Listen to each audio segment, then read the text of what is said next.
Bienvenidos buscadores de sabiduría y guardianes de la serenidad interior. Soy Alonso, y hoy te invito a un viaje hacia el origen de algo que aún define nuestro mundo, aunque pocas veces lo pensemos en silencio. No navegaremos mares abiertos, ni seguiremos rutas de comerciantes, sino que descenderemos a una llanura antigua, entre dos ríos caprichosos, donde el barro y el agua dieron forma no solo a las primeras ciudades, sino también al primer conflicto que decidió ser recordado. ¿Te has detenido alguna vez a pensar cuándo la violencia dejó de ser un acto aislado y se convirtió en historia? Cuando el enfrentamiento dejó de desaparecer con el polvo del campo y pasó a ser escrito, jurado, justificado y transmitido. En una franja fértil del sur de Mesopotamia, entre canales, templos y campos disputados, ciudades hermanas aprendieron a organizar la vida y también la guerra. Sumeria contra Sumeria, no por odio ancestral, ni por imperios desmedidos, sino por tierra, por agua y por la necesidad de sobrevivir. Aquí no encontrarás ejércitos colosales, ni conquistas lejanas. Encontrarás algo más profundo y perturbador, el nacimiento de la guerra como institución, como decisión colectiva, como acto sagrado respaldado por dioses y fijado en piedra. Descubriremos cómo Lagash y Umma, vecinas unidas por la misma cultura, inauguraron un patrón que aún hoy se repite: frontera, conflicto, tratado y una paz que dura poco. Si lo que buscas es calma, historia y reflexión, este relato es para ti. Aquí no glorificamos la violencia, la observamos con distancia y respeto, entendiendo su peso histórico y su huella invisible. Exploraremos cómo la ciudad, al organizar la vida humana, inventó también la guerra organizada. Cómo la escritura no solo sirvió para contar grano, sino para justificar batallas. Y cómo, desde ese momento, la humanidad nunca volvió a olvidar sus conflictos. Acompáñame en este viaje a los orígenes de la Primera Guerra registrada de la historia.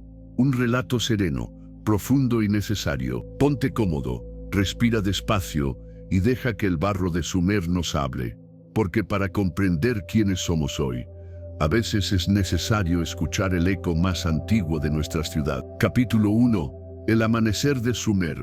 Antes de que existieran los imperios, antes de que los reyes escribieran su nombre en la piedra, antes incluso de que la historia tuviera voz, el mundo despertaba lentamente entre dos reyes. En el sur de Mesopotamia, donde el Tigris y el Éufrates descienden cansados hacia el Golfo, la tierra era un vasto mosaico de agua y barro, de pantanos interminables, de cañaverales que se mecían con el viento y reflejaban el cielo como espejos temblorosos. Allí, donde el horizonte parecía diluirse en la bruma del amanecer, nació una de las mayores revoluciones silenciosas de la humanidad.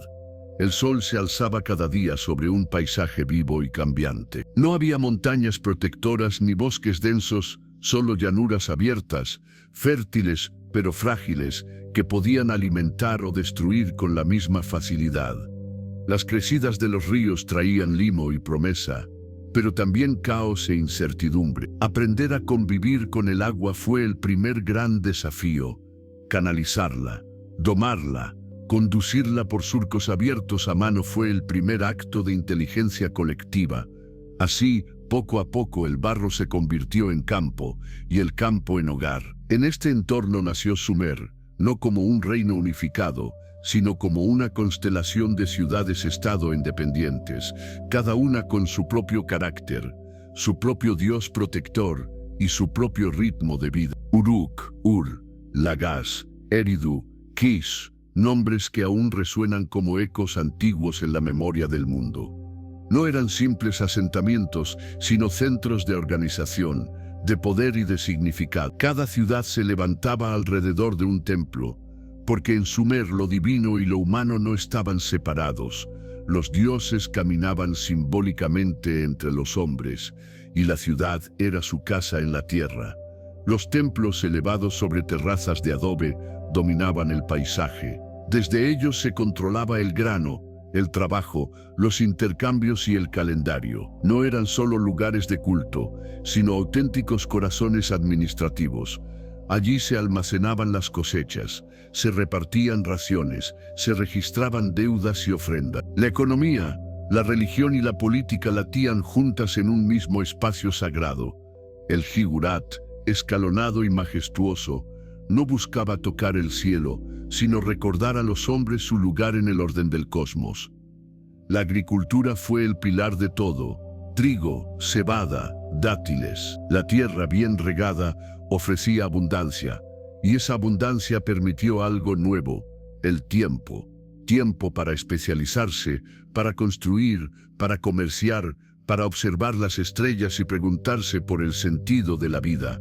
Ya no todos debían sembrar. Algunos se convirtieron en artesanos, otros en comerciantes, otros en sacerdotes o escribas. La sociedad comenzó a organizarse en capas, y con ella nació una nueva complejidad humana. Sumer también fue un cruce de camino. Aunque carecía de madera, piedra o metales, supo compensarlo con ingenio y redes de intercambio. Barcos de juncos recorrían los ríos y las costas, llevando cereales y tejidos, trayendo a cambio cobre, lapislázuli, madera de tierras lejanas. El comercio no solo movía bienes, sino ideas. Cada intercambio ampliaba el mundo conocido, cada ruta abría una ventana a lo desconocido. Pero lo que hizo verdaderamente única a Sumer no fue solo lo que construyó con sus manos, sino lo que creó con su mente. Aquí surgió la escritura, primero como simples marcas sobre tablillas de arcilla húmeda, destinadas a contar sacos de grano o cabezas de ganado. Sin saberlo, aquellos primeros trazos estaban atrapando el tiempo. Por primera vez, la memoria humana dejaba de depender únicamente de la voz. La palabra quedaba fijada, y con ella nacía la historia.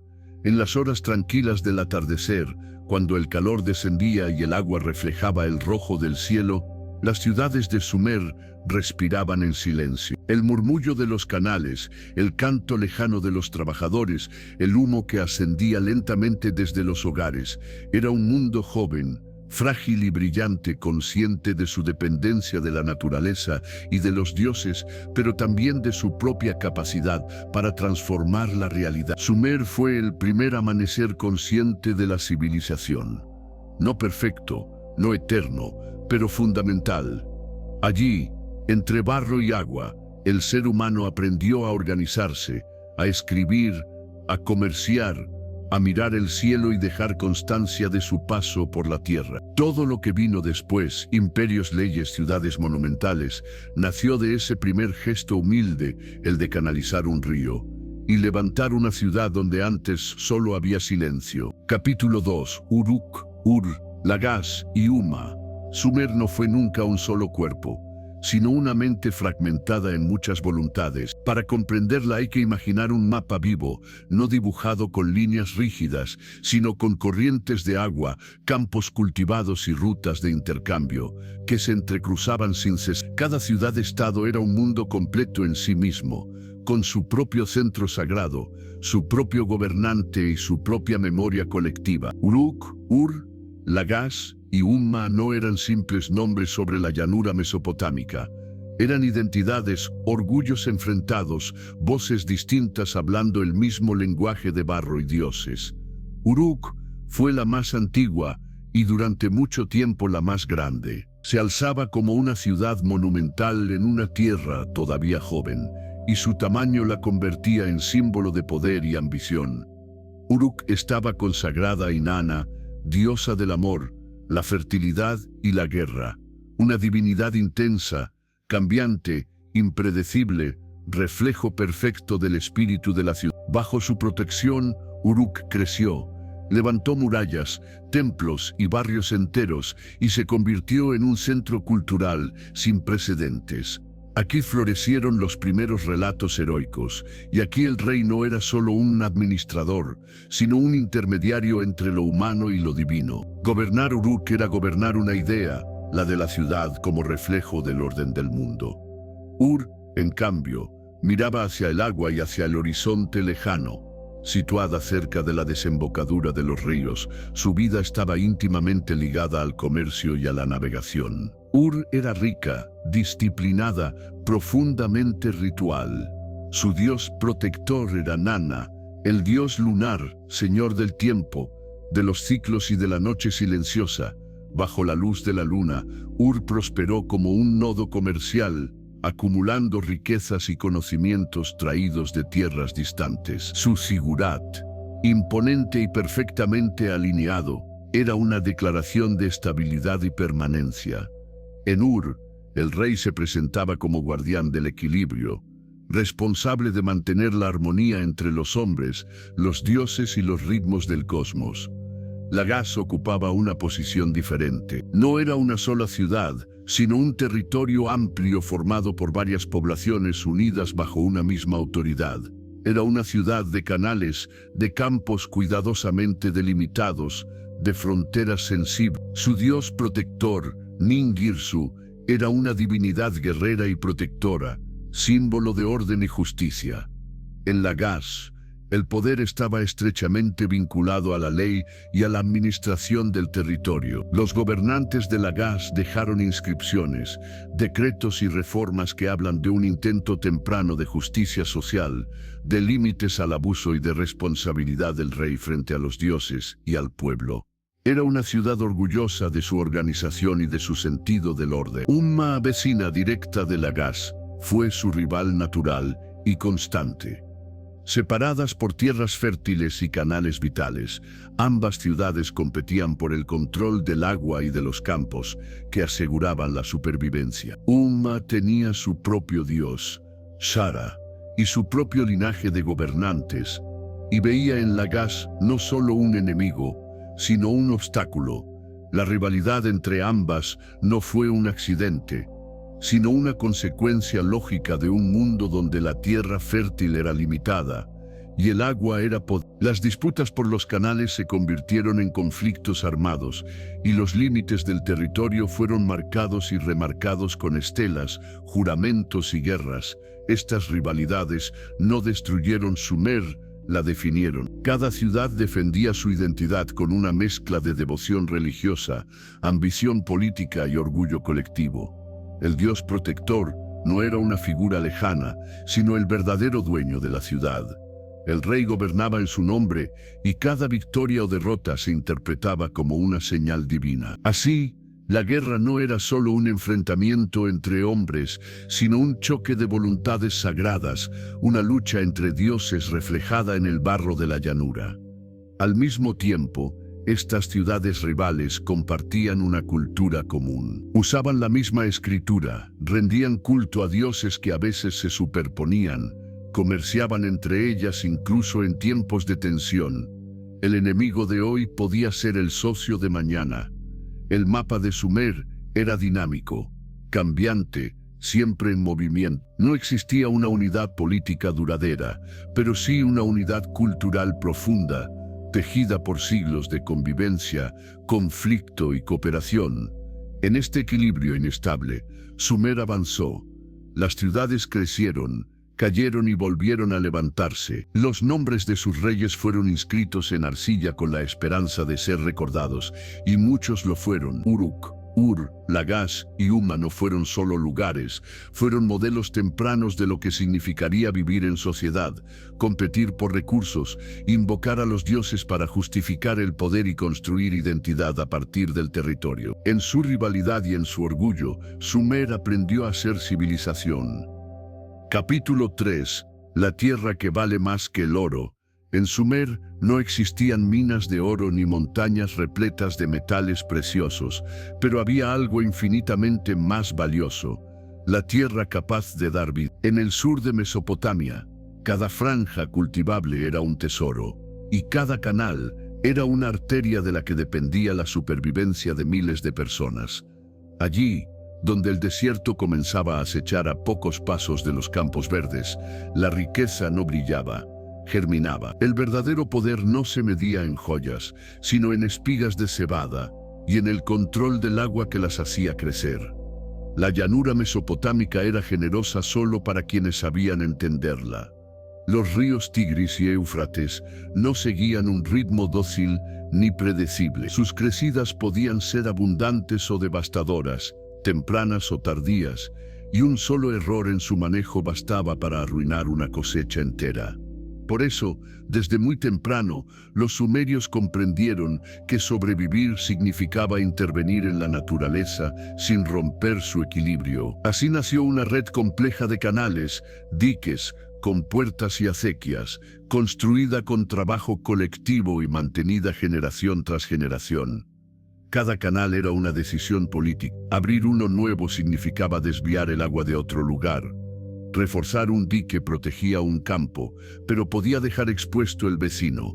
El agua no pertenecía a todos por igual, sino a quien tenía la capacidad de gestionar. Los templos y los palacios supervisaban estas obras, organizaban a los trabajadores y decidían cuándo, dónde y cómo debía fluir el agua.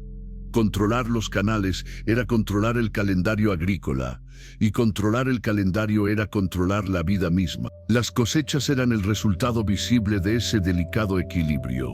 Cebada, principalmente porque resistía mejor la salinidad del suelo, pero también trigo, legumbres y palmeras datileras que ofrecían alimento, sombra y materiales. Un año de buena cosecha significaba abundancia, estabilidad y crecimiento. Un año de sequía o de inundaciones mal gestionadas traía hambre, deudas y tensiones sociales. En ese contexto, la tierra fértil se convirtió en el bien más disputado de Sumer, más valioso que cualquier objeto traído de tierras lejanas. Las fronteras entre ciudades no eran líneas abstractas, sino zonas vivas, recorridas por canales y marcadas por campos cultivados. Una franja de terreno podía inclinar la balanza entre la prosperidad y el desastre. Por eso, los conflictos por la tierra no eran simples disputas territoriales, sino luchas por la continuidad de la comunidad. Defender un campo era defender el pan del año siguiente, la ración del templo, la estabilidad del hogar. Lagash y Umma encarnaron como ninguna otra este drama. Sus enfrentamientos no surgieron del capricho ni de la ambición ciega, sino de la necesidad. El control de una zona agrícola estratégica, atravesada por canales esenciales, fue suficiente para desencadenar décadas de tensiones, tratados rotos y guerras abiertas. Las estelas que conmemoran estas disputas no celebran conquistas lejanas, sino límites de campos, mojones de tierra y juramentos sobre el uso del agua. En Sumer, la guerra se libraba por surcos y acequias.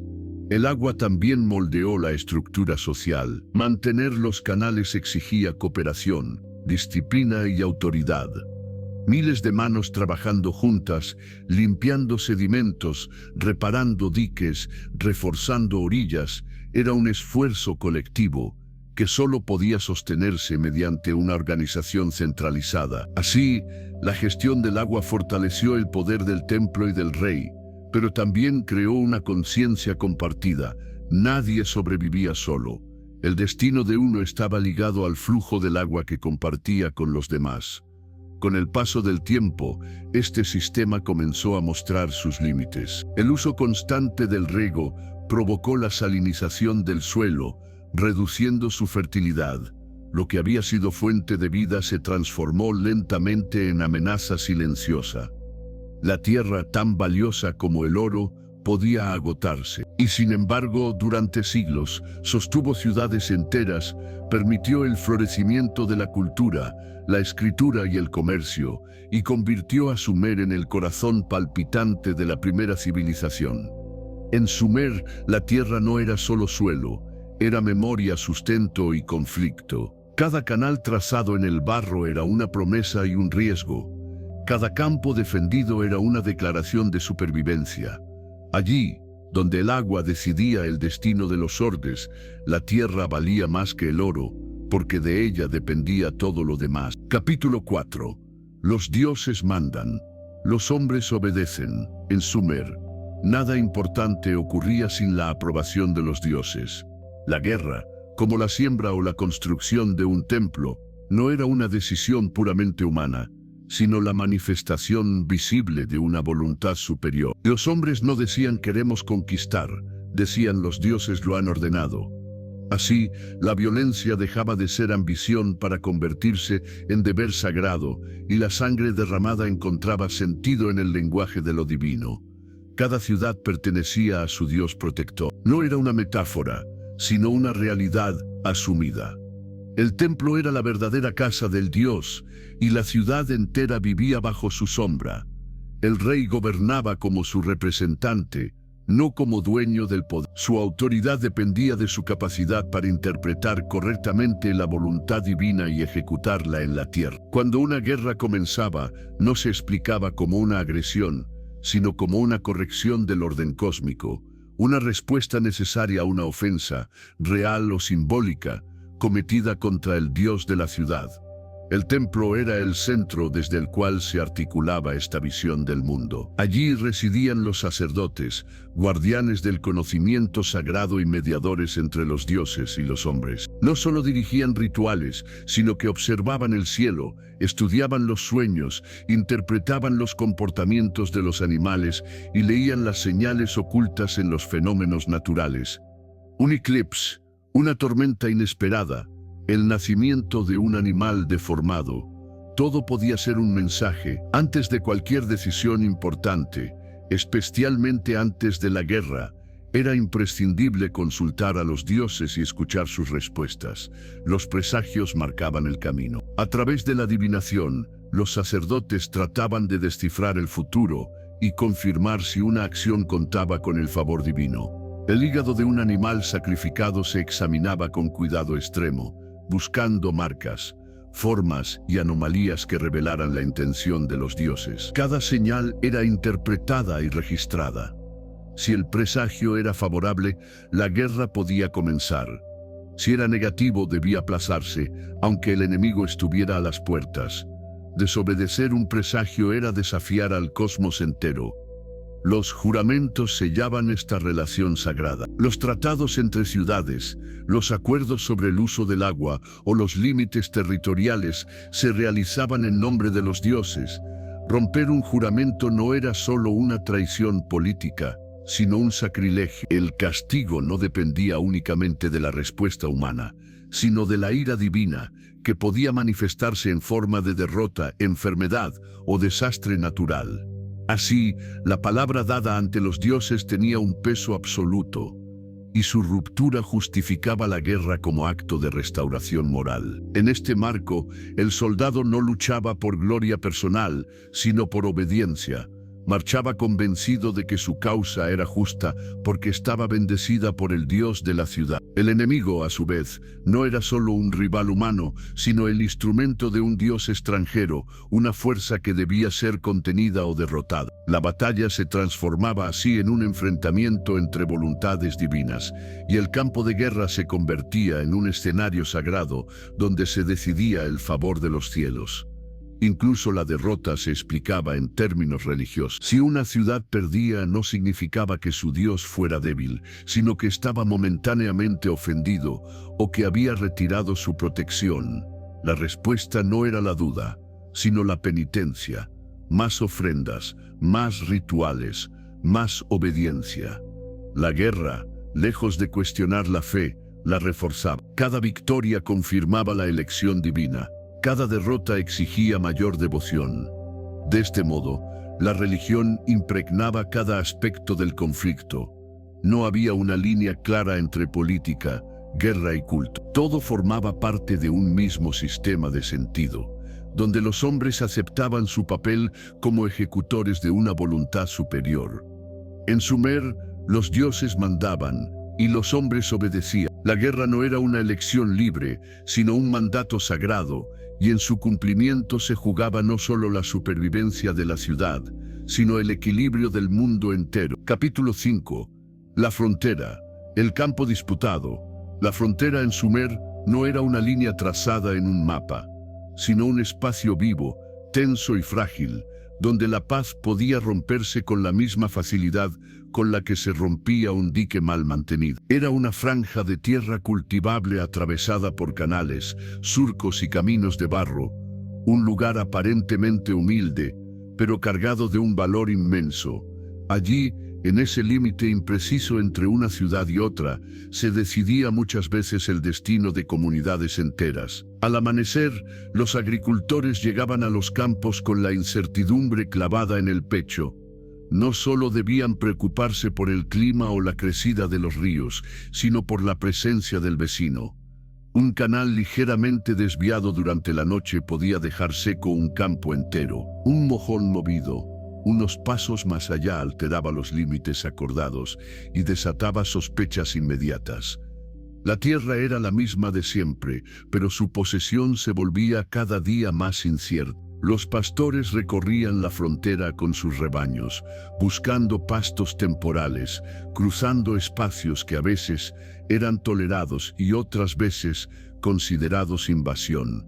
Sus pasos levantaban polvo y tensiones. Una oveja que bebía en el canal equivocado, un rebaño que pisoteaba un campo aún verde, bastaban para encender la ira. En la frontera los gestos más pequeños tenían consecuencias desproporcionadas. Los guardias vigilaban desde puntos elevados, atentos a cualquier movimiento. No siempre portaban armas, a veces solo observaban, contaban, informaban. Su presencia recordaba que la frontera no era un lugar neutro, sino un territorio en disputa permanente. Eran los ojos del templo y del palacio, encargados de detectar abusos, registrar incidentes y mantener una calma que nunca era completa. Bastaba una acusación para que la tensión escalara rápidamente. Los mojones de piedra o de madera marcaban los límites acordados tras antiguos tratados y juramentos sagrados. Eran símbolos de orden, pero también de conflicto. Cada mojón era vigilado, respetado en apariencia y cuestionado en secreto. Desplazar uno no era un simple acto físico, sino una provocación calculada. Y cuando se descubría, la acusación no tardaba en llegar.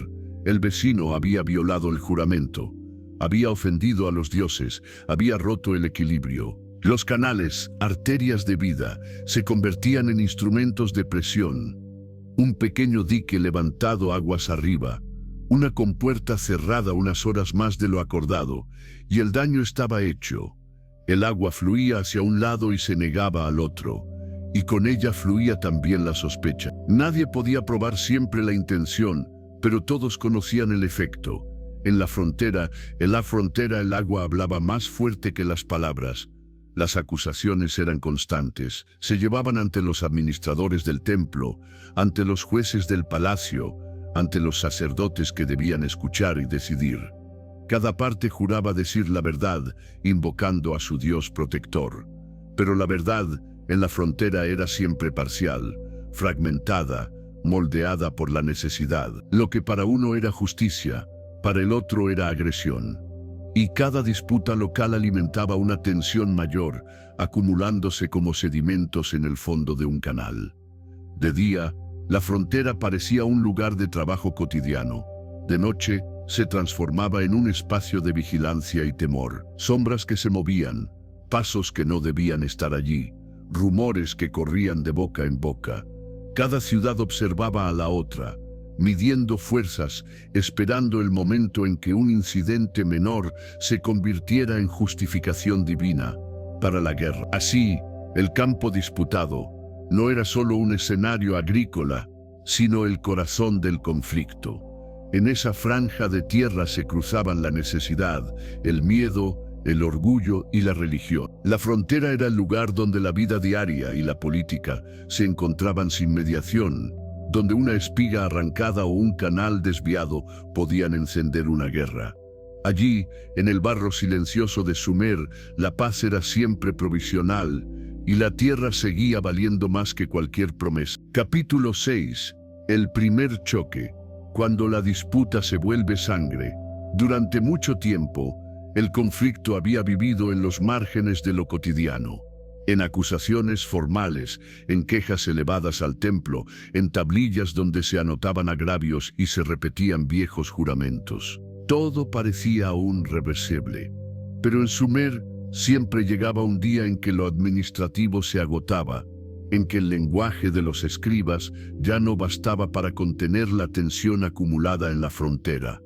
Ese día, la disputa dejaba de ser palabra y se convertía en sangre. El incidente nunca era anunciado como guerra.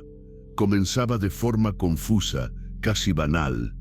Un canal amanecía destruido, su dique roto a propósito, el agua escapando sin control hacia campos que no le correspondían, o un grupo de hombres armados irrumpía al amanecer para expulsar a agricultores que trabajaban una franja disputada desde hacía generaciones. A veces eran rebaños robados en la noche, llevados más allá de la frontera antes de que nadie pudiera reaccionar. Nadie admitía responsabilidad directa. Todos señalaban al otro. Los primeros enfrentamientos eran rápidos y brutales, no había todavía formaciones ni estandartes. Eran golpes improvisados, palos, hoces, lanzas de trabajo convertidas en armas, agricultores defendiendo su sustento, pastores protegiendo su ganado, guardias locales tratando de imponer orden mientras el caos se extendía. El barro de los campos se mezclaba con sangre, y el agua de los canales arrastraba algo más que sedimento. En ese punto, algo se rompía de manera irreversible. La violencia ya no podía esconderse tras excusas técnicas o errores administrativos. Había muertos, heridos, cuerpos que debían ser explicados. Las familias exigían justicia. El templo recibía informes contradictorios, cargados de rabia y miedo. Los sacerdotes interpretaban los hechos como señales. La paciencia de los dioses se había agotado. El conflicto había cruzado el umbral sagrado. Las ciudades reaccionaban con rapidez. Los gobernantes reunían a sus consejeros, consultaban presagios, examinaban signos. El incidente era reinterpretado inmediatamente como una agresión deliberada, una profanación del orden divino. Ya no se hablaba de campos o canales, sino de ofensas al Dios protector de la ciudad. El lenguaje cambiaba, se elevaba, se volvía absoluto. Lo que antes era disputa ahora era injusticia sagrada. Los hombres armados comenzaban a reunirse, no todavía como un ejército formal, pero sí como una fuerza reconocible. Se distribuían armas, se organizaban turnos de vigilancia, se reforzaban posiciones en la frontera. El miedo recorría las calles, pero también una extraña sensación de inevitabilidad. Nadie se preguntaba ya si habría guerra, sino cuándo y bajo qué señales divinas se libraría. El enemigo, hasta entonces vecino incómodo, se transformaba en amenaza total. Los relatos exageraban, los rumores crecían. Se hablaba de profanaciones, de juramentos rotos, de dioses insultados. Cada historia añadía una capa más de odio y justificación. El pasado se reinterpretaba a la luz del presente. Antiguas disputas eran recordadas como pruebas de una enemistad eterna. En el campo disputado, la vida cotidiana desaparecía. Los agricultores abandonaban los surcos, los pastores evitaban las zonas de riesgo, los guardias permanecían en alerta constante. El silencio se hacía más pesado que nunca. El espacio que había sido sustento se convertía en escenario de espera. Todos sabían que el siguiente paso ya no dependería de ellos. Cuando finalmente se daba la orden, no se percibía como una elección humana, sino como una respuesta obligada. El primer choque había marcado el punto de no retorno. La sangre derramada exigía más sangre, no por venganza personal, sino por restaurar un orden que se creía roto. Así, en Sumer, la guerra nacía no de grandes discursos, sino de un incidente concreto, de un canal destruido, de un campo invadido, de una muerte imposible de ignorar. Y una vez que la disputa se volvía sangre, el camino hacia la guerra quedaba abierto, recto y sin regreso. Capítulo 13. La victoria. Y su precio, cuando llega la noticia de la victoria, no lo hace envuelta en celebración inmediata, sino en un silencio denso, casi incrédulo.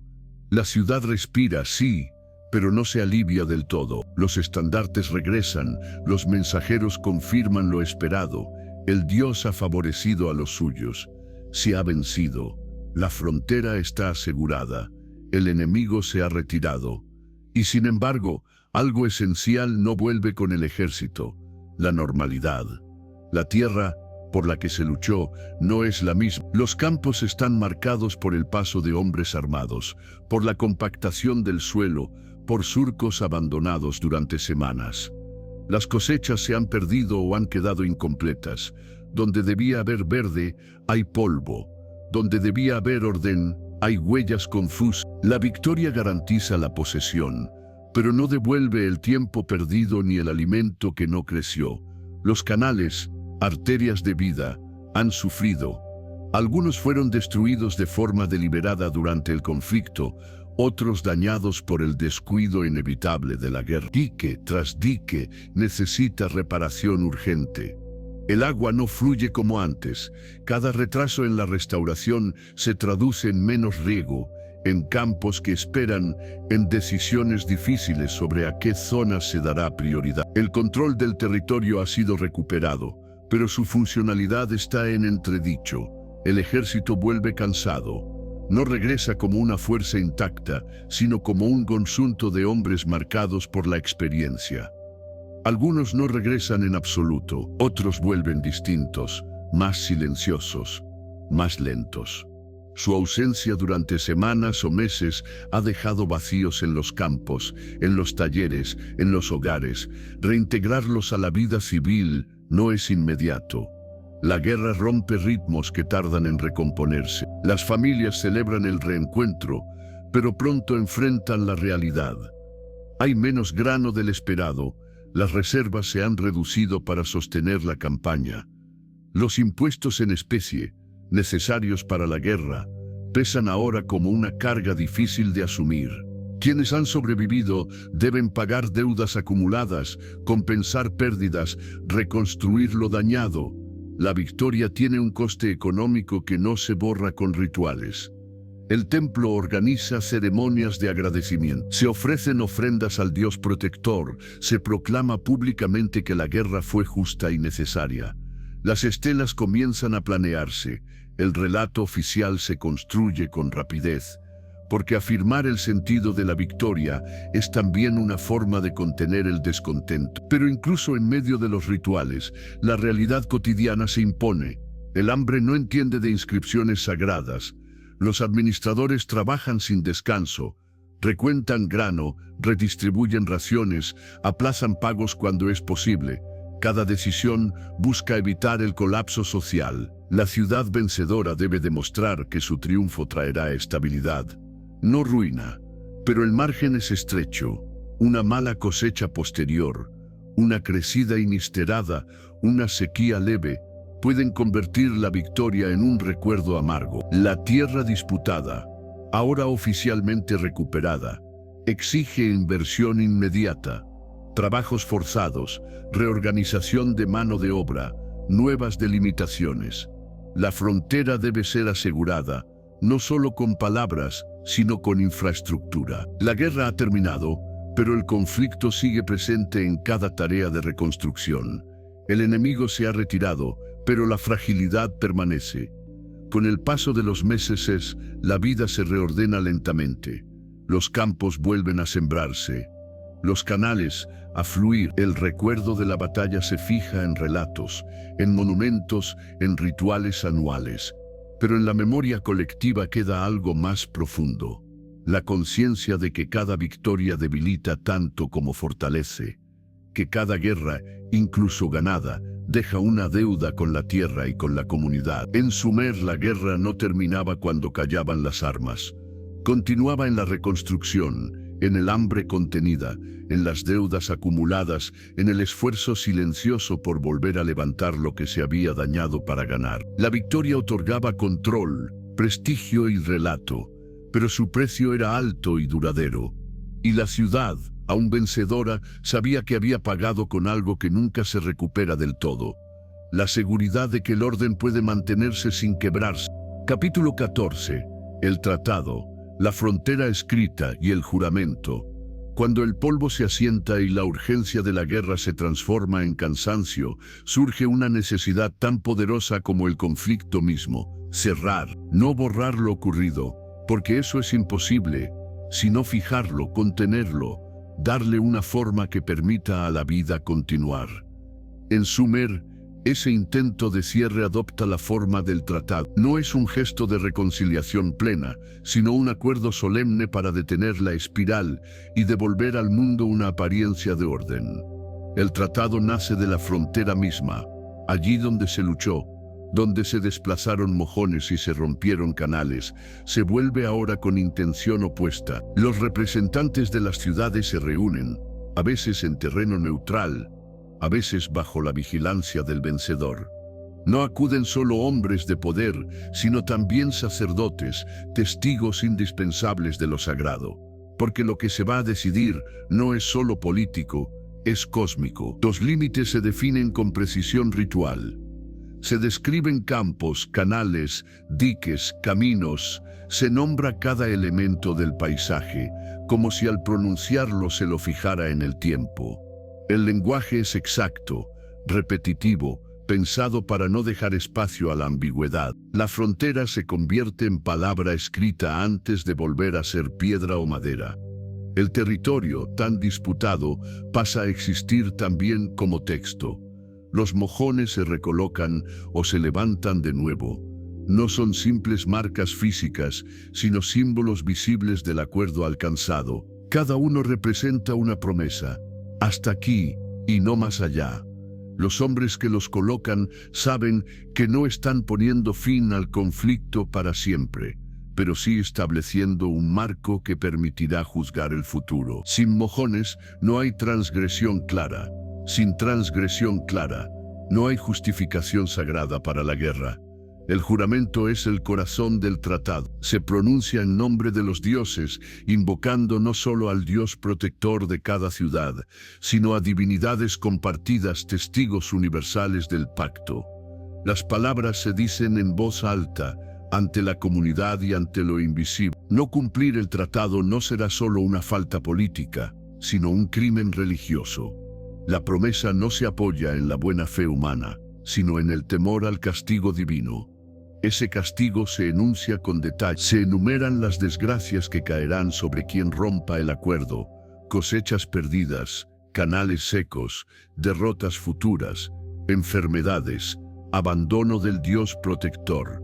No es una amenaza abstracta, sino un catálogo de miedos muy concretos, anclados en la experiencia colectiva. El tratado no confía en la memoria, confía en el temor.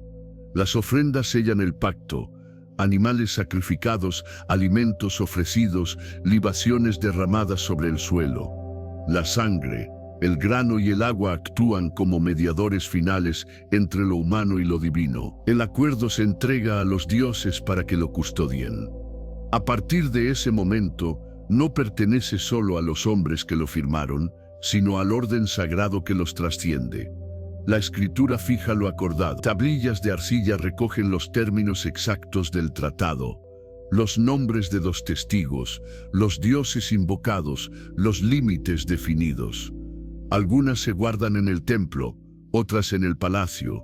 A veces una estela se levanta en la frontera, visible para cualquiera que pase. El tratado debe ser recordado, no solo por quienes lo hicieron, sino por quienes vengan después. Sin embargo, bajo toda esta solemnidad, late una verdad conocida por todos. El tratado no elimina el conflicto. La frontera escrita es una tregua formalizada, una pausa sostenida por juramentos y miedo compartido. Funciona mientras el equilibrio se mantiene, mientras las cosechas son suficientes, mientras los dioses parecen satisfechos. Cuando ese equilibrio se rompe, el tratado se convierte en argumento para la siguiente guerra. Aún así, el tratado es imprescindible. Permite que las ciudades respiren, que los campos se trabajen sin vigilancia constante, que los canales fluyan sin sabotaje inmediato. Es un intento humano de domesticar la violencia, de someterla a reglas y palabras.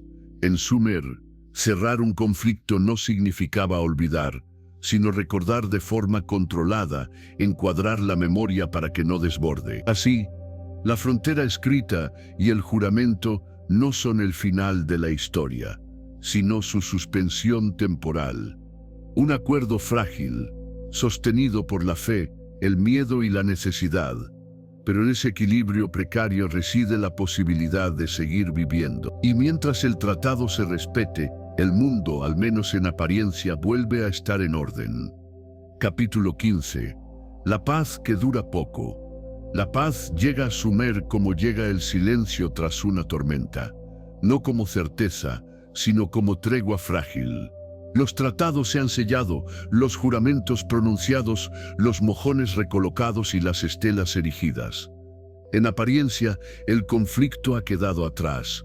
Los campos vuelven a sembrarse, los canales a conducir el agua, las ciudades a respirar con un ritmo que recuerda al de antes. Pero bajo esa calma reciente, la herida sigue abierta.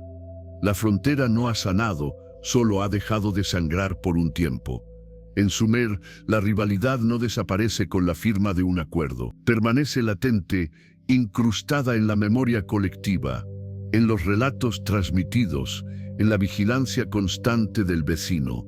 Cada ciudad recuerda quién ganó y quién perdió, quién cedió tierras y quién las recuperó, quién fue humillado y quién proclamó la victoria en piedra. La paz no borra esas memorias, las ordena y las mantiene contenidas, esperando el momento en que vuelvan a activarse. La frontera, escrita y jurada, sigue siendo un espacio sensible. Los mojones se respetan, pero se observan. Los canales se usan conforme a lo pactado, pero se miden con cuidado. Cada gesto se interpreta. Una limpieza más profunda de lo habitual. Una compuerta abierta unos instantes de más. Una caravana que cruza demasiado cerca del límite. Bastan para despertar viejas sospechas. La frontera no es solo tierra. Es recuerdo del conflicto y promesa de su posible retorno. Las generaciones que crecen después de la guerra heredan esa tensión sin haber vivido el combate. Escuchan las historias, ven las estelas, aprenden qué ciudad fue agresora y cuál actuó en nombre de la justicia divina. La identidad se construye también a partir del antagonismo. El vecino no es simplemente otro, es el otro con el que ya se ha luchado y con el que, quizá, se volverá a luchar. Así, la paz se vive siempre con cautela. Los dioses siguen siendo invocados como garantes del orden, pero su voluntad es interpretada de nuevo a cada señal inesperada. Una mala cosecha, una crecida irregular, una enfermedad colectiva pueden leerse como indicios de que el equilibrio se ha roto otra vez. El tratado entonces deja de ser protección y se convierte en prueba. ¿Quién lo ha violado? ¿Quién ha ofendido a los dioses? ¿Quién merece el castigo que parece avecinarse? Los reyes, incluso en tiempos de paz, gobiernan con la guerra en el horizonte. Mantienen reservas, cuidan alianzas, observan movimientos. Saben que su legitimidad depende tanto de conservar el orden como de estar preparados para defenderlo. La paz es una fase del ciclo, no su final. Administrarla bien significa ganar tiempo, reconstruir fuerzas, consolidar posiciones. Nadie ignora que ese tiempo es limitado. Así, Sumer vive en un equilibrio inestable. Las ciudades-estado comparten lengua, dioses y prácticas, pero compiten por recursos que nunca son suficientes para todos. El agua sigue fluyendo de manera desigual. La tierra fértil sigue siendo escasa. Mientras esas condiciones no cambien, la rivalidad encuentra siempre nuevas razones para reaparecer. La paz dura lo que dura el equilibrio entre necesidad y contención. Este es el ciclo que define a Sumer. Disputa, guerra, tratado, tregua y de nuevo disputa, no como un fracaso constante, sino como una forma temprana de organización política en un mundo donde sobrevivir exige defender, negociar y recordar. La frontera es la cicatriz visible de ese ciclo, una marca que nunca desaparece del todo y que recuerda a cada ciudad que la estabilidad es siempre provisional. Así se prepara el regreso del conflicto, no como sorpresa, sino como posibilidad permanente. En Sumer, la paz no es un estado definitivo, sino un intervalo. Y en ese intervalo, mientras los campos reverdecen y los canales vuelven a llenarse, la historia continúa acumulando tensión, esperando el momento en que la herida vuelva a abrirse y el ciclo recomience. Capítulo 16. ¿Fue realmente la primera guerra de la historia? Llegados a este punto, la pregunta surge casi de manera inevitable. Después de recorrer campos disputados, tratados jurados, batallas en la llanura y estelas levantadas para fijar la memoria, Aparece la duda fundamental. ¿Estamos realmente ante la primera guerra de la historia o solo ante la primera que aprendimos a recordar por escrito? La respuesta, como casi todo en Sumer, no es simple ni definitiva. Cuando hablamos de la primera guerra, solemos hacerlo desde una perspectiva moderna, acostumbrada a fechar, clasificar y ordenar el pasado como si la historia comenzara cuando tenemos palabras para nombrarla. Pero la humanidad existió durante decenas de miles de años antes de que alguien trazara un signo sobre arcilla. Durante ese tiempo hubo conflictos, enfrentamientos, violencia organizada y disputas por recursos. Negarlo sería ingenuo. Lo que hace especial a Sumer no es haber inventado la guerra, sino haberla dejado registrada. La diferencia es crucial. Antes de Sumer, la guerra existía como experiencia vivida, entendida oralmente, olvidada o transformada con el paso de las generaciones. No dejó huellas duraderas que podamos leer hoy con certeza. En Sumer, en cambio, la guerra entra en la historia, porque entra en la escritura. Se convierte en relato fijado, en versión oficial, en documento que sobrevive a quienes lo protagonizaron. Por primera vez, el conflicto deja de depender únicamente de la memoria humana. Así, cuando se habla de la primera guerra registrada, no se afirma que sea la primera guerra ocurrida, sino la primera de la que tenemos constancia escrita clara. La diferencia entre ambos conceptos es profunda. La primera se refiere a evidencia, la segunda, acontecimiento. Una pertenece al ámbito de lo documentado, la otra al de lo vivido. Confundirlas es proyectar nuestros límites como observadores sobre la experiencia real del pasado. La guerra entre ciudades-estados sumerias, como Lagash y Umma, ocupa ese lugar singular porque reúne varios elementos a la vez: conflicto territorial definido, liderazgo político identificado, justificación religiosa explícita y, sobre todo, un relato tallado en piedra y arcilla. No es solo que sepamos qué ocurrió, sabemos cómo quiso ser recordada. Esa voluntad de fijar el conflicto es lo que marca un antes y un después. La escritura no solo registra la guerra, la transforma. Al escribirla se le da un sentido, una causa legítima, un vencedor claro. Se la integra en un marco moral y cósmico. La violencia deja de ser un hecho aislado y se convierte en parte de una narrativa mayor sobre el orden del mundo. A partir de ese momento, la guerra puede ser citada, invocada, comparada, puede usarse como precedente. Puede justificar nuevas guerras. Esto nos obliga a mirar con cuidado el concepto mismo de primera. No es un punto de inicio absoluto, sino un umbral. Antes de Sumer, hay un pasado lleno de conflictos invisibles para nosotros. A partir de Sumer, la guerra entra en la historia, porque entra en los archivos, en los templos, en la memoria institucionalizada. La humanidad no cambia de naturaleza, cambia de forma de recordarse.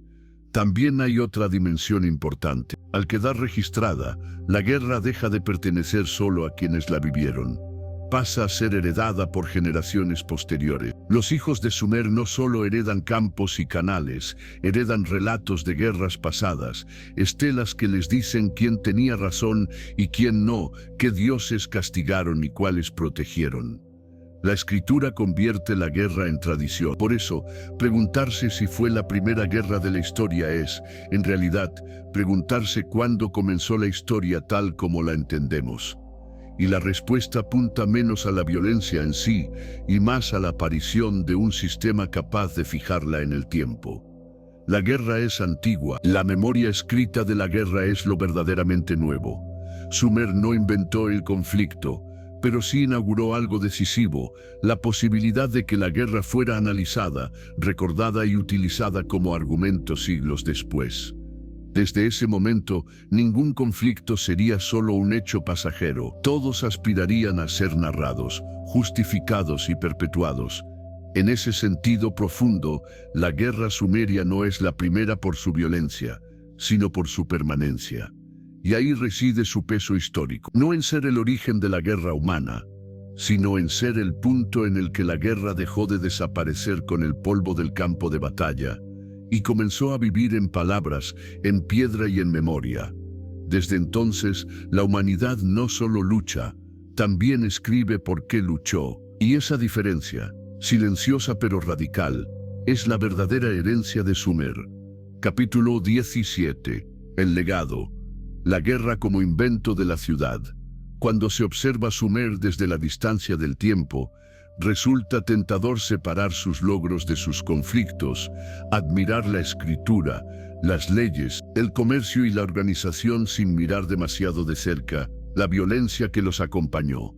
Pero esa separación es una ilusión. La ciudad, tal como nace en Sumer, no trae solo orden y prosperidad, trae también una nueva forma de guerra. No la violencia espontánea ni el enfrentamiento ocasional, sino la guerra organizada, administrada, justificada y recordada. La guerra como institución. La ciudad concentra personas, recursos y poder. Allí donde antes había grupos dispersos, ahora hay campos delimitados, almacenes llenos, templos, autoridades permanentes. Esa concentración crea estabilidad, pero también genera algo nuevo, algo que defender y algo que disputar. La ciudad no solo produce riqueza, produce frontera, y donde hay fronteras, hay conflicto estructural. Sumer inaugura un modelo que no desaparecerá jamás. La ciudad organiza la vida colectiva mediante leyes, calendarios, impuestos y rituales, pero utiliza la guerra como prolongación de ese mismo orden. La violencia deja de ser caótica y se integra en un sistema. Se planifica, se ritualiza, se justifica en nombre de los dioses y se fija por escrito. La guerra deja de ser un accidente para convertirse en una herramienta política. Este es el verdadero legado sumerio en lo militar. No inventaron el combate, pero sí la guerra como fenómeno urbano. Una guerra que surge de la administración del agua, de la defensa de la tierra cultivable, de la protección de los almacenes y de la autoridad del templo y del rey. Una guerra que tiene objetivos claros, tiempos definidos, límites negociados y consecuencias registradas. Una guerra que se puede repetir. Desde Sumer, el patrón queda establecido. Las ciudades crecen y con ellas crece la necesidad de proteger rutas comerciales, asegurar recursos, imponer tratados y castigar transgresiones. Los reyes se convierten en figuras centrales que encarnan tanto la ley como la violencia legítima. Los dioses avalan el uso de la fuerza como medio para restaurar el orden. La escritura convierte cada conflicto en precedente. Este modelo no se pierde con el fin de las ciudades sumerias. Al contrario, se expande. Los imperios posteriores heredarán y amplificarán este esquema. Acadios, asirios, babilonios, más tarde otros pueblos, en otras tierras, repetirán la lógica: centralización, frontera, conflicto, tratado, memoria escrita. La escala cambia, los nombres cambian, pero la estructura permanece reconocible. La guerra, así entendida, no es lo opuesto a la civilización urbana, sino una de sus consecuencias. La ciudad crea un mundo más complejo, más organizado, más productivo. Y precisamente por eso, cuando ese mundo se ve amenazado, responde con una violencia igualmente organizada. La guerra se convierte en el reverso oscuro del orden urbano, en su mecanismo de corrección extrema. El legado de Sumer no es una glorificación de la guerra, sino una advertencia histórica. Allí donde se construye un centro, surge una periferia. Allí donde se fija un límite, aparece la posibilidad de cruzarlo. Allí donde se escribe una ley, se define también la violencia necesaria para imponerla. La ciudad trae consigo la promesa de estabilidad, pero también la certeza del conflicto recurrente. Mirar a Sumer es mirarnos a nosotros mismos, en el momento en que comenzamos a vivir juntos de forma permanente. En ese instante fundacional, la humanidad gana escritura, comercio, administración, memoria, y pierde la posibilidad de que la violencia sea solo episódica. Desde entonces, la guerra acompaña a la ciudad como una sombra inseparable. Ese es el patrón inaugurado entre el Tigris y el Éufrates. un patrón que atraviesa milenios, la ciudad como motor de cultura y la guerra como su instrumento límite. No porque el ser humano se vuelva más violento, sino porque aprende a organizarlo todo, incluso la destrucción. Y en esa paradoja, nacida en Sumer, se escribe una de las verdades más incómodas de la civilización, que el mismo barro con el que levantamos ciudades es el que endurecemos para la guerra. Capítulo 7.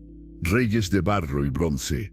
En Sumer, el rey no se sentaba en un trono distante hecho de oro y gemas, sino en una silla de barro endurecido por el sol, rodeado del polvo de la llanura y del murmullo constante de los canales. Era un gobernante hecho del mismo material que su ciudad, frágil, pero resistente, humilde en apariencia, pero cargado de poder simbólico. El rey era a la vez guerrero, juez y servidor del Dios protector, una figura que concentraba en su persona la responsabilidad de mantener el orden humano y el orden divino. Su autoridad no nacía solo de la fuerza, sino de la legitimidad sagrada. Gobernaba porque el Dios de la ciudad así lo había querido. Cada victoria confirmaba esa elección, cada derrota la ponía a prueba. En tiempos de conflicto, el rey se transformaba en líder militar, no como un general separado del combate, sino como el primero entre los hombres. Portaba armas de bronce, símbolo de estatus y de innovación, y encabezaba rituales antes de marchar, ofreciendo sacrificios y pronunciando juramentos que vinculaban su destino al de la ciudad entera. Pero el rey también era juez. Antes de que las armas hablaran, había escuchado acusaciones, confirmado límites, sancionado abusos y ratificado tratados. Su palabra tenía peso legal y sagrado. Administraba justicia en nombre del Dios, y su fallo no era solo una decisión política, sino una restauración del equilibrio. Cuando la guerra estallaba, se entendía que el rey había agotado todos los leros posibles y que ahora actuaba por obediencia divina, no por ambición personal. Movilizar una ciudad era una tarea compleja que iba mucho más allá de reunir guerreros. El primer paso era el reclutamiento. No existían ejércitos profesionales permanentes. Los hombres aptos eran llamados desde los campos, los talleres y los puertos. Agricultores, artesanos y pastores dejaban temporalmente su trabajo para empuñar lanzas, escudos y hachas. El llamado no era voluntario, sino un deber hacia el Dios y la comunidad.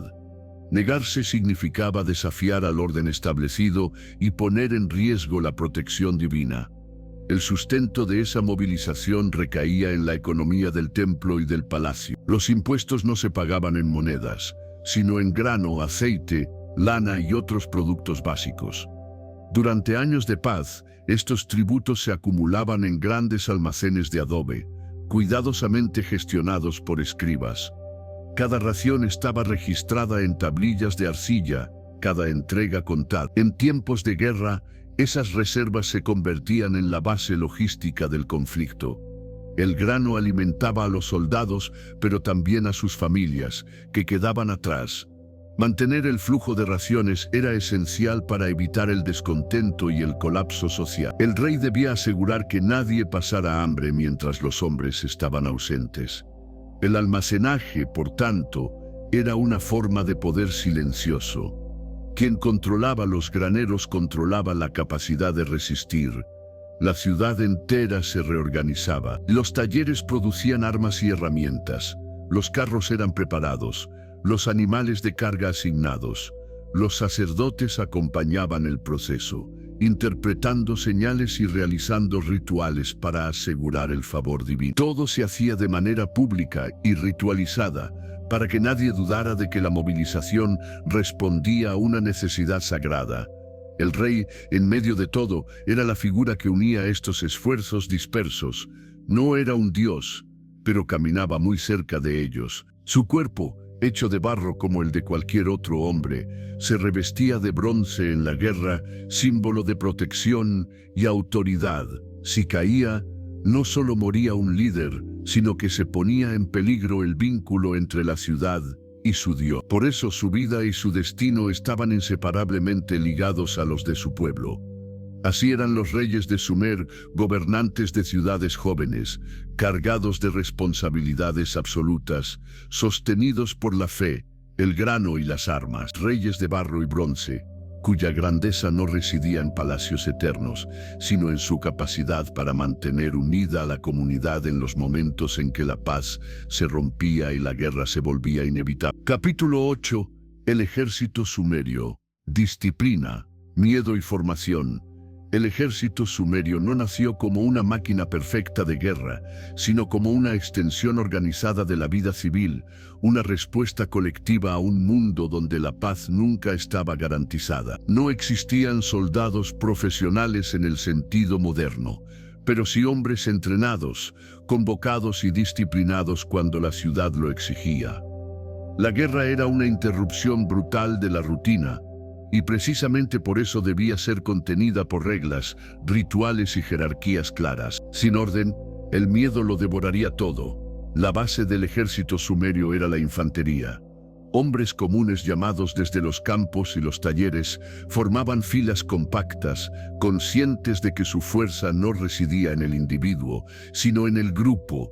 La disciplina era esencial: avanzar juntos, mantener la formación, obedecer las señales. En una llanura abierta sin grandes defensas naturales, la cohesión marcaba la diferencia entre resistir o desmoronarse. Las armas eran simples, pero eficaces. La lanza era el arma principal, larga y versátil, capaz de mantener al enemigo a distancia. Fabricada con asta de madera y punta de bronce, representaba el equilibrio entre alcance y control. Junto a ella, las hachas de combate, con hojas anchas y pesadas, se usaban en distancias más cortas, especialmente cuando las formaciones se rompían. No eran instrumentos de furia descontrolada, sino herramientas diseñadas para un combate directo y funcional. El escudo era tan importante como el arma, generalmente de madera reforzada, a veces recubierto de cuero, protegía el cuerpo y permitía avanzar bajo una defensa común. Los soldados aprendían a confiar en el escudo del compañero tanto como en el propio. Esta confianza mutua era el verdadero núcleo del ejército. Sin ella, el miedo se filtraba y la formación se quebraba. Los cascos, simples pero simbólicos, ofrecían protección básica y unificaban la apariencia de los combatientes. Hechos de cuero endurecido o de metal, para los rangos más altos, servían también para recordar al soldado que ya no era un individuo aislado, sino parte visible del poder de la ciudad. Vestir el equipo era asumir un papel, aceptar la transformación temporal de agricultor en guerrero. En los flancos y en funciones específicas aparecían los carros primitivos. No eran aún las rápidas plataformas de guerra de épocas posteriores, sino vehículos pesados, tirados por animales, usados para transporte, intimidación y apoyo. Su presencia en el campo de batalla tenía un fuerte impacto psicológico. El ruido, el movimiento, la sensación de algo nuevo y poderoso avanzando sobre el terreno abierto. Más que armas decisivas, eran símbolos de autoridad y coordinación. La formación se basaba en la repetición y el hábito. No existían academias militares formales, pero sí entrenamiento colectivo.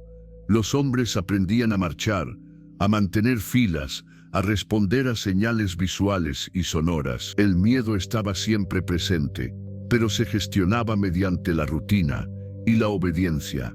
Saber qué hacer reducía la incertidumbre.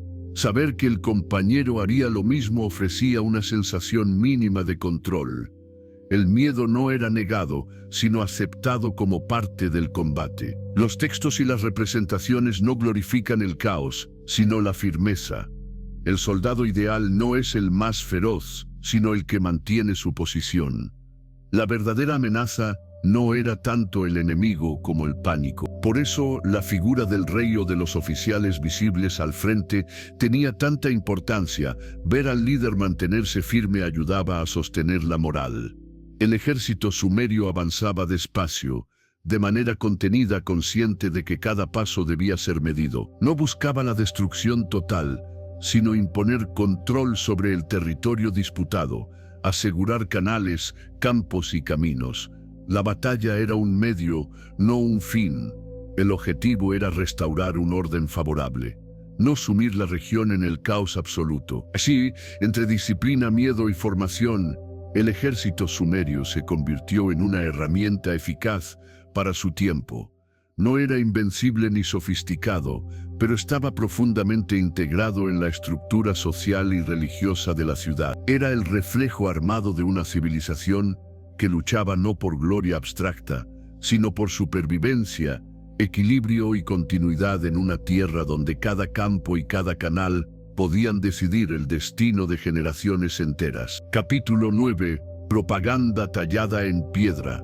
Cuando la batalla terminaba y el polvo se asentaba sobre los campos disputados, la guerra no concluía del todo. Comenzaba entonces otra lucha más silenciosa y duradera, la lucha por el relato. En Sumer, la victoria no estaba completa hasta que era fijada en la piedra y en la arcilla, hasta que quedaba inscrita para los dioses, para los hombres y para el tiempo. La guerra debía ser contada, y solo el vencedor tenía derecho a hacerlo. Las estelas y las inscripciones surgían como testigos inmóviles del conflicto. Grandes losas de piedra erigidas en lugares estratégicos, a menudo cerca de la frontera recuperada o en el corazón de la ciudad victoriosa. Allí, bajo el sol implacable de Mesopotamia, la historia se congelaba en imágenes y signos cuneiformes. No eran simples monumentos conmemorativos, eran declaraciones de poder, mensajes cuidadosamente construidos para imponer una versión única de los hechos. En estas representaciones, el rey aparecía siempre en el centro, más grande que los demás, avanzando con paso firme, protegido por su Dios. El enemigo, reducido en tamaño, desordenado, derrotado, parecía casi indigno de ocupar el mismo plano. No se mostraba la confusión, el miedo ni la incertidumbre del combate real. Se mostraba el resultado ideal, orden frente a caos, justicia frente a agresión, voluntad divina frente a desobediencia humana. Las inscripciones no hablaban de dudas ni de errores, declaraban certezas absolutas. El enemigo había violado juramentos, había desviado canales sagrados, había ofendido al Dios de la ciudad vencedora. La guerra, por tanto, no solo era justa sino inevitable. El rey no aparecía como iniciador del conflicto, sino como ejecutor de un castigo ordenado desde lo alto. La victoria se presentaba como prueba irrefutable del favor divino. El lenguaje era solemne, repetitivo, cargado de fórmulas rituales. Cada palabra estaba pensada para perdurar. Se mencionaban los nombres de los dioses, los títulos del rey, las tierras recuperadas, los límites restaurados. A veces se detallaban los castigos impuestos al enemigo, no con intención de describir la violencia, sino de subrayar el restablecimiento del orden. La piedra no narraba el dolor, narraba la autoridad. Estas estelas cumplían una función política clara. Eran advertencias visibles para vecinos y rivales. Quien las contemplaba entendía el mensaje sin necesidad de leer cada signo. Esta tierra tiene dueño, este Dios protege a esta ciudad, este rey ha vencido. La memoria del conflicto quedaba así controlada, encauzada, transformada en una lección permanente. La propaganda no buscaba convencer al enemigo, sino reafirmar a los propios y disuadir futuras disputas. Al mismo tiempo, estas inscripciones eran ofrendas. Al erigirlas, el rey cumplía con los dioses, devolviéndoles el relato de la victoria que ellos habían concedido. La estela era un acto de gratitud y de obediencia. Si la guerra había sido ganada por voluntad divina, debía quedar registrada como tal. Olvidar ese gesto habría sido un acto de ingratitud peligrosa. Con el paso de los años, estas piedras se convirtieron en las voces más persistentes del pasado. Las batallas perdidas no se tallaban. Los errores se borraban. Las versiones alternativas desaparecían con quienes las recordaban. Así, la historia de Sumer que ha llegado hasta nosotros es, en gran medida, la historia de sus vencedores. Una historia sólida, monumental, aparentemente incontestable. Pero bajo esa superficie de certeza, late la complejidad de un mundo real, hecho de decisiones humanas, de miedo, de necesidad y de azar. Las estelas no mienten abiertamente, seleccionan, elevan una versión y silencian las demás. Y en ese silencio reside su poder. En Sumer, la propaganda no se escribía en papel efímero, sino que se tallaba en piedra para resistir al tiempo. La guerra podía terminar en el campo, pero su eco, fijado en monumentos inmóviles, seguía hablando siglos después, recordando que quien vence no solo controla la tierra y el agua, sino también la memoria. Capítulo 10. La campaña comienza. Cuando llega el día señalado por los presagios, la ciudad despierta antes del amanecer. No hay discursos grandilocuentes ni proclamaciones eternas, sino un movimiento contenido y solemne que recorre calles, patios y almacenes. La campaña comienza con pasos medidos. El polvo aún está frío cuando las filas se forman, y el silencio inicial pesa tanto como el calor que vendrá después. La guerra no irrumpe de golpe, avanza. Los estandartes se elevan primero, tejidos teñidos, símbolos del Dios protector, emblemas del templo y del rey. No son solo señales para orientarse, sino recordatorios visibles de por qué se marcha. Bajo ellos los hombres se alinean, escudos al frente, lanzas erguidas, cascos ajustados. El orden no es perfecto, pero es suficiente. Cada fila sabe su lugar. Cada lugar tiene un sentido. Los tambores marcan el ritmo. No buscan intimidar aún, sino unificar el paso, mantener la cadencia, convertir a muchos cuerpos en un solo movimiento. El sonido se propaga por los diques y los caminos elevados, acompasado con el crujir de la tierra seca bajo los pies. A medida que el sol asciende, el calor comienza a envolverlo todo. El sudor aparece pronto. La marcha no es rápida. Es constante. El camino elegido no es casual. Se avanza por diques elevados, siguiendo los canales, evitando zonas pantanosas donde el terreno podría traicionar la formación. Cada ruta ha sido pensada de antemano. Los escribas y administradores han consultado mapas mentales transmitidos por generaciones, han calculado distancias, tiempos y puntos de descanso. Marchar es un acto logístico tanto como militar. El agua es la primera preocupación. Se transporta en recipientes de cerámica y pellejos, se raciona cuidadosamente. Nadie bebe más de lo necesario. Los oficiales vigilan el consumo con la misma atención que la formación.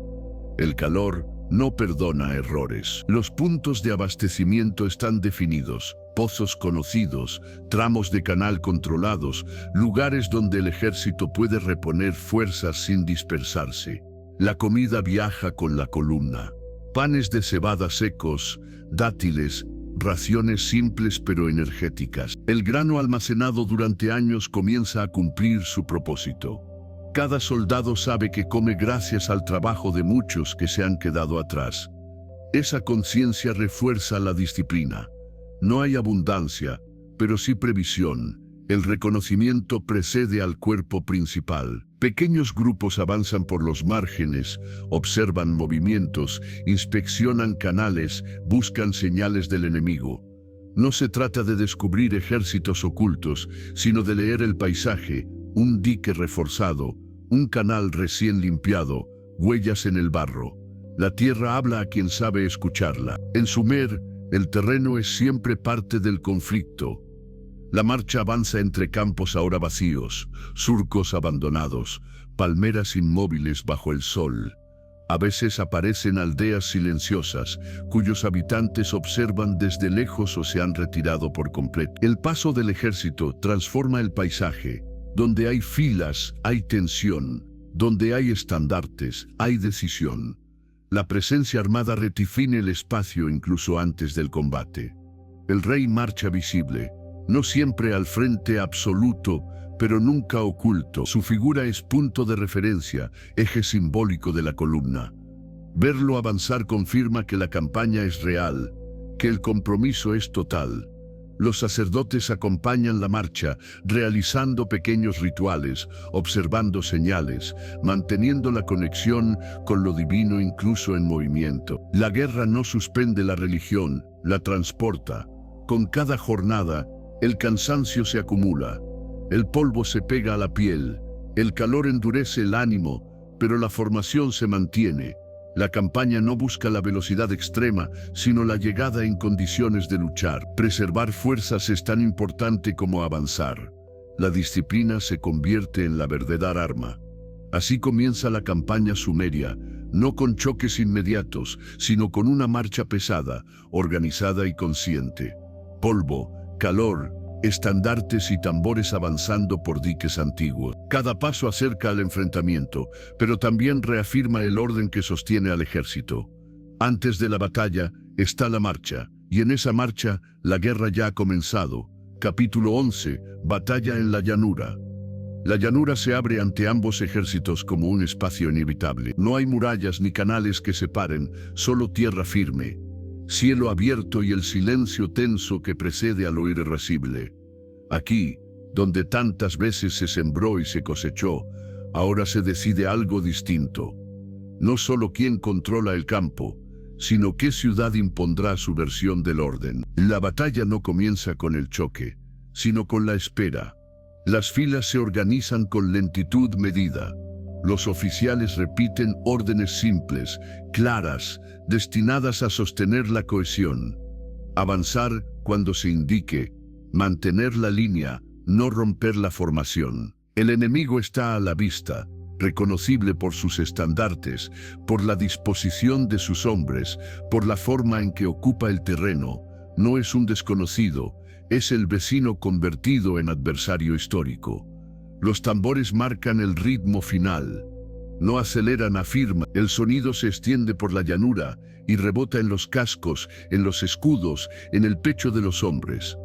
Cada golpe del tambor recuerda que la batalla no es un acto individual, sino colectivo. Los estandartes se mantienen altos, visibles, anclando la mirada y el sentido de pertenencia. El rey es una presencia constante, no como héroe aislado, sino como centro simbólico de la formación. El avance comienza. No es una carrera, sino una presión constante hacia adelante. Los pasos levantan polvo que se eleva lentamente, creando una neblina seca entre ambos bandos. El calor pesa, pero el entrenamiento sostiene el movimiento. Las lanzas se mantienen firmes, alineadas, los escudos se aproximan unos a otros hasta formar una pared compacta. La llanura, testigo antiguo, recibe de nuevo el paso ordenado de hombres decididos. El choque llega como una confirmación, no como una sorpresa, escudos contra escudos, lanzas buscando espacio, voces elevándose, para mantener la cohesión y transmitir órdenes. No hay caos inmediato, hay fricción, dos fuerzas empujándose, midiendo resistencia, probando la solidez de la línea contraria. El sonido es grave, continuo, hecho de madera, metal y respiraciones forzadas. La batalla es un peso que se sostiene, no una explosión que se consume. Las órdenes circulan con dificultad, pero circulan. Avanzar unos pasos, mantener el flanco, reforzar el centro. Cada indicación busca preservar la forma, porque perder la forma es perder la batalla. Los hombres confían en el escudo del compañero tanto como en el propio. La historia se juega en esa confianza compartida, en la capacidad de permanecer cuando el impulso sería retroceder. Los gritos no son solo expresión de esfuerzo, son señales, llamadas, intentos de mantener el vínculo entre quienes avanzan juntos. El enemigo responde del mismo modo. La llanura se llena de voces que se superponen, no para intimidar únicamente, sino para existir, para afirmar presencia en medio de la presión constante. El tiempo parece dilatarse. Cada instante pesa más de lo que debería. Poco a poco, una de las líneas comienza a ceder, no de forma dramática, sino gradual. Un flanco se retrasa unos pasos. Un espacio se abre. La cohesión se resiente. Es en ese momento cuando la historia inclina su balanza. La retirada no es aún huida, sino reconocimiento de una desventaja creciente. Los oficiales intentan reagrupar, contener, salvar la estructura antes de que se deshaga por completo. Cuando la retirada se consolida, la batalla ha decidido su resultado.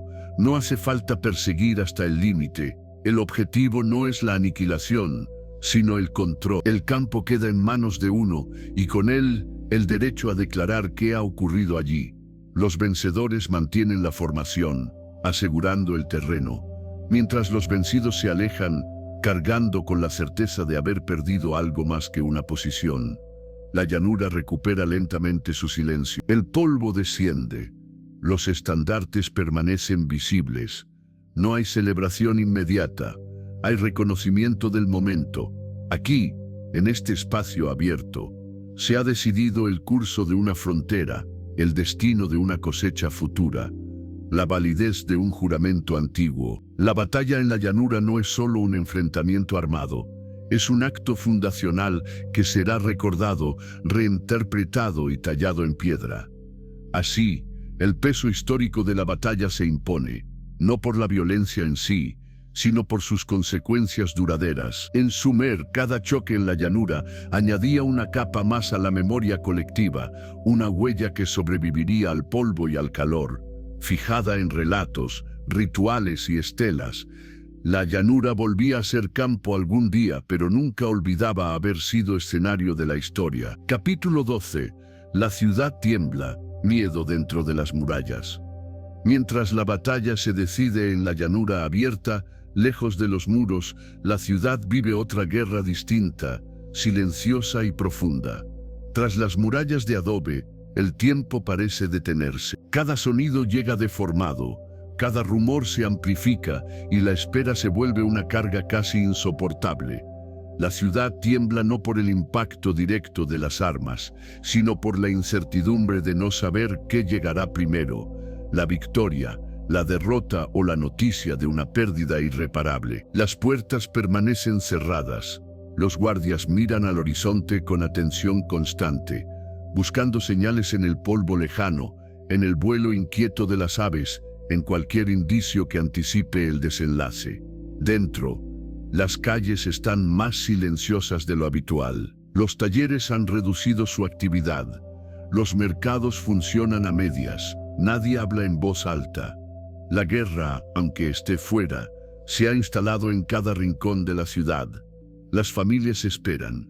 Madres, hijos, ancianos. Los hombres en edad de combatir ya no están, y su ausencia pesa más que cualquier objeto. Cada casa guarda su propio temor. No se trata solo de perder a un ser querido, sino de lo que esa pérdida significaría. Menos manos para trabajar la tierra, menos protección, menos futuro. La guerra no amenaza solo vidas individuales, amenaza el equilibrio completo del hogar.